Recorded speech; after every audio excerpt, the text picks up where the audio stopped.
Welcome to Raff Talks, the podcast where we discuss interesting defense and security topics each month. This is episode 16, and, well, today we have a really fascinating deep dive for you. I want you to just put yourself in the shoes of a Marine patrol in East Africa. Oh, man. That is a tough environment. Right. It's like 35 degrees out, you're wearing 15 pounds of gear, and your life might actually depend on the microscopic threading of your shirt.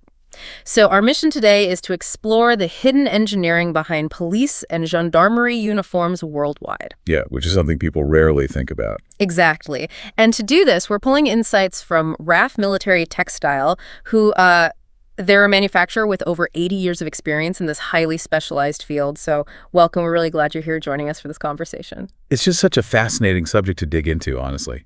Because, when you look at a uniform on the street, you aren't just looking at apparel, you are looking at, well, a highly technical operational tool. Yeah, a tool that has to endure some of the most extreme conditions globally. Before we get into the gear itself, let's talk about gendarmerie forces. They are actually the perfect example for this. Gendarmerie forces operate in this really intense gray zone. I mean, they aren't purely military, but they aren't standard civilian law enforcement either. Right, they kind of bridge the gap.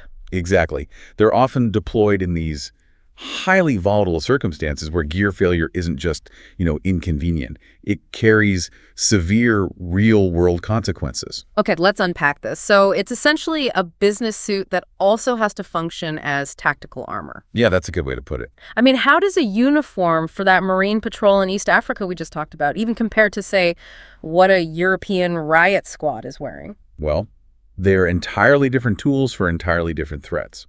The massive logistical challenge the industry has to solve is separating this gear into functional clusters. Functional clusters, right. Like what? So you have duty uniforms for your daily patrol, and then tactical uniforms for specialized operations. And everything from the breathability of the footwear to the impact resistance of the riot helmets, it all has to perfectly match the specific threat level. While still maintaining the institution's public identity, right? Exactly. They still need to look the part. Okay, so if a gendarme's uniform has to be both a public-facing business suit and tactical armor, the obvious problem is weight and heat. You can't just wear a standard shirt during a 12-hour shift in 35-degree heat in the Sahel. What does this actually mean for the materials used? That is the core of the issue right there. Fabric selection is never just a default choice. It's a calculated engineering decision. Yeah. Let's look at the three core materials that companies like Raff rely on. First, you have gabardine. Gabardine. Okay, what is that exactly? It's a tightly woven twill fabric that holds a very crisp shape. Oh, sure. Which makes perfect sense for, public-facing traffic police. You need to project authority, but you aren't necessarily gearing up for a violent encounter. Precisely. But if you do need something more resilient, the standard shifts to a 6-5-35 cotton polyester blend. And it works like a microscopic tug of war on your body. Wait, a tug of war? How so? Well, the cotton fibers pull heat and moisture away from the skin to help prevent heat stroke, while the synthetic polyester creates this rigid skeletal structure. Ah, so the uniform doesn't just disintegrate after 50 industrial washes. You got it. And here is where the engineering gets really specific. For officers in extreme climates, like in sub-Saharan Africa or the Middle East, manufacturers actually drop the fabric weight down to about 200 to 220 grams per square meter. Oh, wow. Okay. Yeah, and that is absolutely crucial for reducing officer fatigue during those long shifts. Wait, dropping the weight to 200 grams sounds great for the heat, but doesn't making the fabric lighter inherently make the uniform weaker? Like if they encounter a physical threat? Yes, that is exactly the trade-off, and it's why fast response teams or riot squads use something completely different, which is ripstop. Ripstop, I've heard of that. Yeah, ripstop solves that weakness by weaving a reinforced grid right into the base fabric. So if a puncture starts, those thicker yarns physically trap the tear and stop it from spreading. Oh, that makes sense. It's vital for fast response teams who are, brushing up against sharp barriers and need their gear to hold together under severe stress. So producing one specialized uniform with that kind of tech is impressive, but standardizing these complex fabric technologies for entire nations, that requires massive scale. Oh, absolutely. And really heavy collaboration.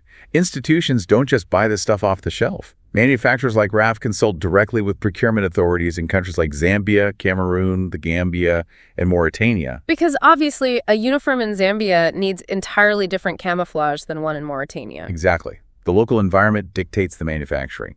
They have to customize the camo, the colors, even the insignia locations. And doing all of that, like manufacturing military, fireproof, and police gear all in one facility, that eliminates massive administrative headaches for these institutions. It really does. You get complete visual and technical consistency. So I guess the takeaway for you listening is, the next time you see an officer on the street, remember that the uniform is a highly engineered operational tool. Yeah, and to connect this to the bigger picture, I want to leave you with a thought. Consider how a tiny design choice, like just a millimeter of reinforced yarn in a ripstop grid, might subconsciously dictate the tactical confidence of a fast response unit under extreme pressure. That is so true. The psychology of knowing your gear won't fail. Exactly.